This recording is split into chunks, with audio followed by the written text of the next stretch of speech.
Welcome to Spiritual Wisdom Weekly from the Greater Orlando Center for Spiritual Living.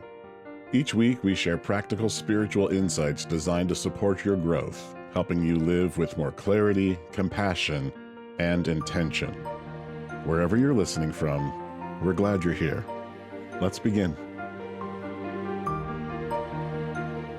But that gives us the opportunity to listen to speakers that come from other locations that share with us their vision of how this philosophy applies to them and to us. And it's a great opportunity this time to bring to us Reverend Dr. John Waterhouse, who has been learning, teaching, and practicing science of mind principles for over 40 years.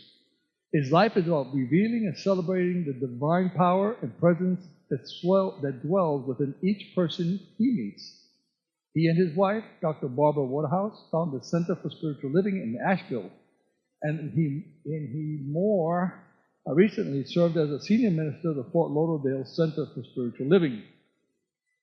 He is the author of 3 books: 5 Steps to Freedom, An Introduction to Spiritual Mind Treatment, and The Sorry Syndrome, How to Learn from Missteps Without Apologizing, and Spirit Awakening Reflections on a Spiritual Journey. He holds a PhD in Organizational Psychology from Union Institute and the University, and Honorary Doctor of Divinity and Religious Science degrees. He played a key role in unification of 2 previous fractions that were separate from over 50 years, and has twice elected as President of Center for Spiritual Living. Let us please welcome Reverend Dr. Waterhouse, John Waterhouse. Good morning. Let me get my mic on.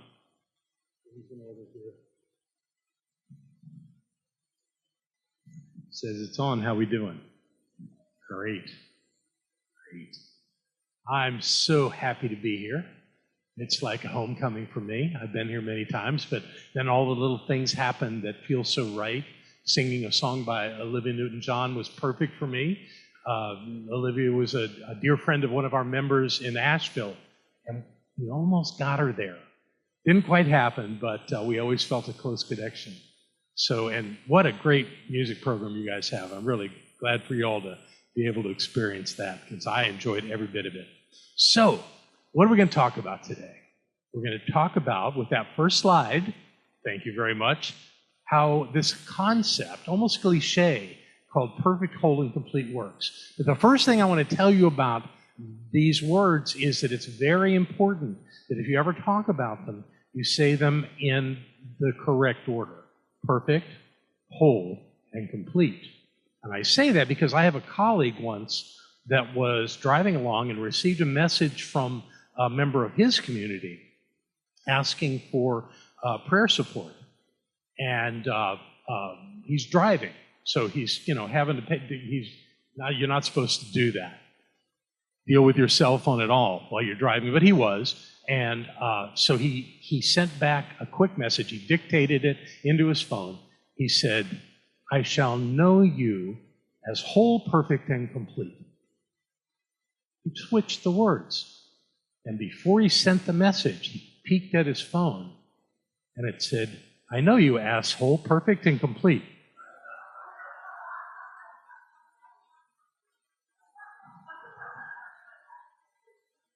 So you want to be careful with that.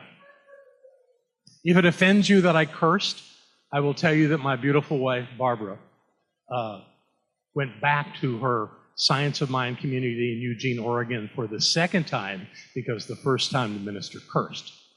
So I was actually giving you a gift with that. Perfect, whole, and complete. Perfect, whole, and complete. This is something that, as I said, is cliche. I'm not quite ready for that. I will give you information about when to switch over that. Thank you. They'll start reading that, not listening to me. There we go. So this thing, perfect, whole, and complete, has been around for a long time. Lots of people use it as a phrase, cliche. However, most people on the planet probably don't know that phrase and wouldn't agree with it if they heard it. So I want to break it down for you today. But to begin, I do want to start with this first quote this first quote by Ernest Holmes, where he says that a religious science church, which is what we are, if you want to know that for sure, there's a document on the wall in Reverend Cindy's office that says we're a religious science church, even though we won't use that term anymore. But what Ernest said was a religious science church is a place where only two things happen. People are taught about a divine presence and a universal law that reacts to it, and people are taught how to use it. We have nothing else to sell. That is so clean. That is so clear. And I want you to know that when he speaks about a divine presence, he's talking about you and me. We are the divine presence. Now, are we all of the divine presence? According to his teacher, Thomas Ford, we are. That for an infinite to exist, it must not only exist everywhere, but it must exist in its entirety at every point. So we are God. But you kind of have to set that up first. You can't just go around saying, I'm God. They will lock you up. But if you explain to anyone that's interested that that divine presence is everywhere and everything, always and forever, then we have to be it. What else is it? God is everything except us? No, God is everything. That presence is absolutely everything. So what is that presence? How does it work? What does it give us in knowing that this divine presence dwells at the point of us as us? What do we get for that? Well, let's ask the question. The first on our list, and we can move that away, please. The first word that we're looking at is perfect. We're looking at the concept of perfection. Now, most people on the planet would define perfection as meeting all of expectations. Meeting all expectations. Does that sound right? It's perfect. It was a perfect meal. It was a perfect plan. It was a perfect event. That meant that everything I was expecting to occur during that happened exactly the way I imagined. Perfect. What about the next person? What's their perfect? What's their expectation? What if it's different than yours? So there's nothing absolute in there about perfection. But if we're going to talk perfection at a spiritual level, we have to have something that works everywhere and always. So I have redefined the concept of perfection. What perfection really is, it is when whatever is in our consciousness is reflected, is given to the law, impressed upon the law of spirit, and reflects back to us. We get a perfect reflection. Now that's something you can use. Because every time you look out into your world and go, yuck, I don't want that. I don't like that. I don't want that anywhere near me. Where did it come from? It came from your consciousness. No, I didn't create that. Well, no, the law created it. But the only place it had where it could get it is from you.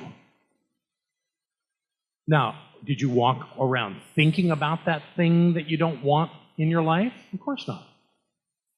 But it's still something in there, because this thing called spiritual law doesn't make stuff up. It only works with what you give it. So whatever you're giving it is what you're experiencing in your life, and you're experiencing it perfectly. That's perfection. Now, who here believes that their life is really perfect? That was pretty honest. Thank you. Now look around the room at the other people. Go ahead, look around at somebody. Not me, somebody else. There you go. You think those people are perfect? It's easier to do for them, isn't it? How about that? Yet we hold ourselves back because we have this thing called an internal judge, or an internal critic. One of my early teachers called his internal critic, he said it was an obese Nazi, which just clearly said he was at war with his internal critic. We all have them. We all have some part of us that wants us to look good and act appropriately and do the things that we're supposed to do, but that doesn't always help, because then we're judging ourselves when something doesn't turn out fine. A better way to deal with this, a better way to look at this, is that it's already perfect. We've already achieved that. Who thinks God is perfect? Not all of you even think God is perfect. Okay, all right. Well, that just means you all got some work to do. But the perfection of spirit exists everywhere and always, without exception. It's our judgment that denies us our ability to see it. So what do? We let go of our judgment. We start finding the perfection of life.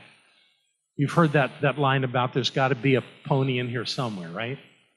Meaning that something has gone what appears to be terribly wrong, but there must be something in it of value. There's always something of that. There's always something there for us to reveal. And when we reveal it through all of the upset of life, we get where we want to go. Emerson said, even in the muck and mire of things, something sings. Our job is to find what sings. That's the perfection. That's the thing we're looking for. The rest of it is just illusion. The thing we're looking for is perfection, because it's always there. Because whether you believe it or not, your life is perfect. Your life is exactly what it was intended to be. Every moment, every day, with every heartbreak, with every ache and pain, with every circumstance that seems horrific or exactly what we don't want. Your life is perfect. And that's why we begin with the idea of perfect. It's a good place to start. And once we have established that within us and we can begin to understand that this is the great truth of us, we won't move on to our wholeness. Our wholeness. What does that mean? What are we looking for in this idea of being whole? It means that nothing's missing. Nothing's gone. There's no element here that doesn't apply. It's all there, whole. You are not without. Nope, we're not ready for that at all. I'm going to tell you. Wholeness is this idea that, and I've already begun speaking of it because you can't really separate these three ideas. They really blend together. This wholeness means that everything in your life is already there. There's not, oh, yeah, but I really wish I had so-and-so. I wish that this would happen for me. I wish that I could create this. Then I could be happy. It's already there. You already have it. Whatever it is that you seek in life is already yours. All you have to do is allow it to be revealed in your life. That's the work. It's not creating something. It's already there. Everything exists in its potential in the mind of God. And all we have to do is reveal it. And all we have to do to reveal is to know it. And if we are absolutely clear that something is so, it's so. And I got 40 years of making that happen. I remember that when I was learning spiritual mind treatment, I'm impressed that you guys got it down to one afternoon workshop, because I had to study it for years to get it down. And I started off not liking it at all. Why do I have to do 5 steps? Why does it have to be in this order? It just seems arduous to me. I'd rather just say what's on my mind. No, there's actually a science to it. Science of mind. So we do it in the order because there's a logical flow of ideas that are coming with it. And when you do it in that order, you actually are setting up your mind to accept that what you're saying is true. And that's all we're doing anyway with treatment, is we're just knowing the truth of something and allowing that to be revealed in our lives. That's why we do it. And I do it every day. And I don't do it when something's wrong. I do it when I wake up. Okay, I do it after I drink my coffee, because I want to be pretty much awake when I do my spiritual work. But we all do it at some level. We're putting thoughts out into the world constantly. Why not put out thoughts that actually help us rather than the ones that we're worried about? Yet in our wholeness, even our fear has to be there.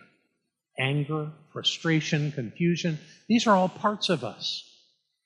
So don't try to get rid of parts of you. They're what make you whole. People go, well, there's absolutely no reason to be angry. That's just not true. There are moments where being angry is the absolute appropriate thing to be. Everybody agree? No, you don't. You all trying real hard not to ever be angry. We all do. We think that if we're going to be spiritual people that we should not be angry. But the truth is that there are times when it works. Here's my great example of when to be angry. You're in charge of the care of a child, 5 years old, let's say. They got a ball, and they're out in the front yard bouncing the ball. And the ball gets away from them and goes bumping into the street. And they go running after it. And you can see the car coming down that street right now, just as this child is going out that way. You don't go, oh, dearie, come back. You don't. You say, stop! Get back here right now! And you get their attention, because that's what anger does. It gets someone's attention. There are times when it's absolutely perfect, and that's true of every emotional state you can have. There's value for it.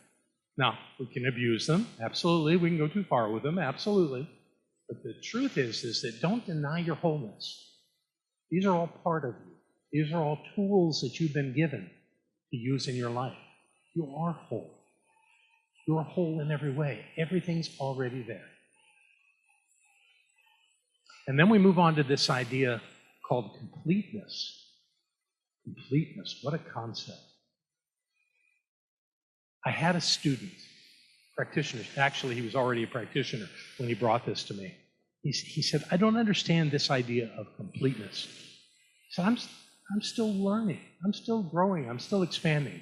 How can it be that I'm already complete? And I asked him to sit with that and see if there wouldn't be a different way to experience what it is he's creating in his life. And what we came up with, I encouraged him to do it, but it really was more about him realizing that he wasn't learning, he was remembering. And he wasn't expanding, he was awakening. And when instead of learning and growing, we remember and we awaken, then we're doing what's already been there. We just weren't aware of it. That's how we're complete. Everything's already there. I started off talking about Troerd there, and this idea that the infinite is present not just everywhere, but in its infinite completeness everywhere. That means Spirit is complete at the point of view. Everything is there. Now, we have resistance to that. We tend, as human beings, to hang on to our issues. Apparently, we like to use issue tissues. But the greater truth is that the answer is already there. It's already within you. This book that I've just completed, it's actually, thank you very much for the lovely introduction, Reverend Tony, but that third book isn't out yet. It's at the printers right now. I will be back to speak with you in May, and I will bring those books with me if you'd like to have a copy of that. The book is called Spirit's Awakening, and it's about my journey, about the moment that I realized that I was more than I'd always thought I was, and how I used the work of several teachers to find my way. And all of them helped me kind of wake up. Some of it was hard.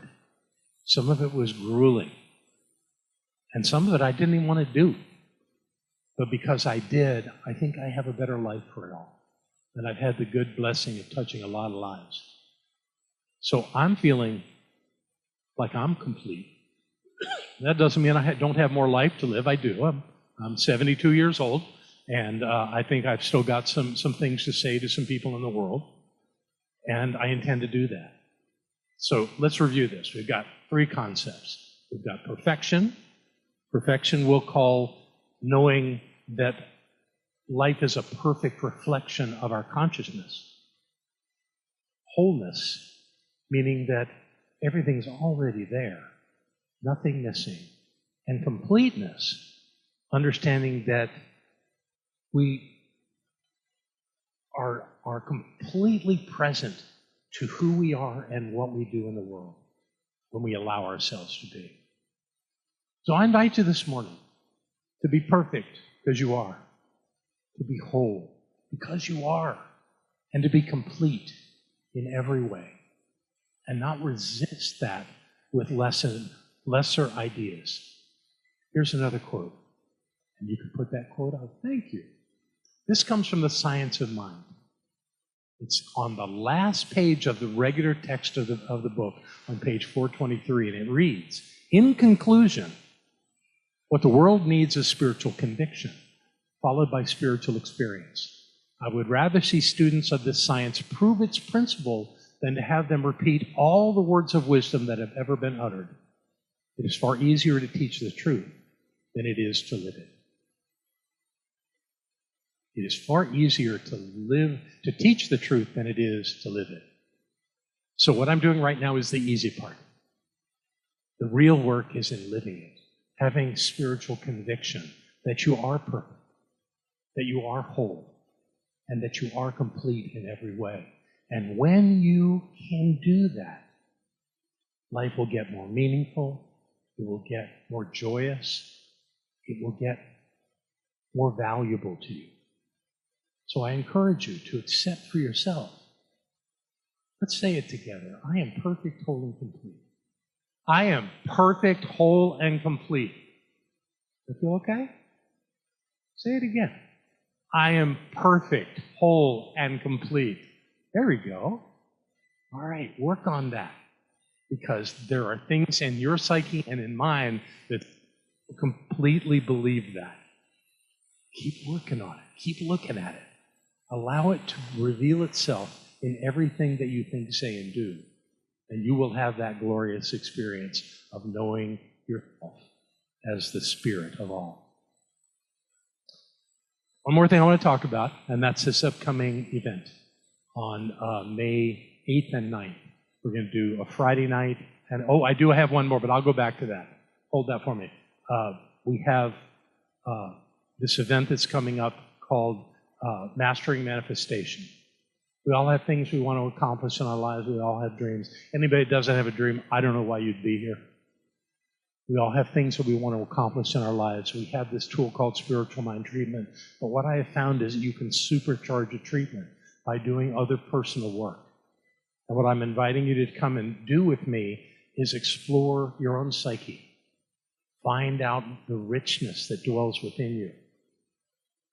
And extrapolate it from all the other stuff going on in your life so that you can remember it no matter what. So that you have this incredible foundation with which to build your creative forces on. That's what we're going to do together.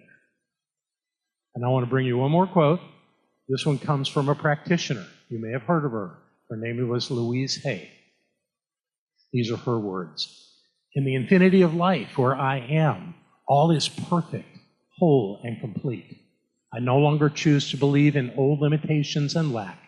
I now choose to begin to see my life as the universe sees me, perfect, whole, and complete. Thank you, Louise. And thank you all for your kind attention today. It has been a delight to be with you. God bless you. I love you. Thank you for spending this time with us on Spiritual Wisdom Weekly from the Greater Orlando Center for Spiritual Living. If this episode supported you in any way, we invite you to stay connected. Listen again, share it with someone you care about, or simply carry what resonated with you into your week. Until next time, take good care and keep growing in spirit.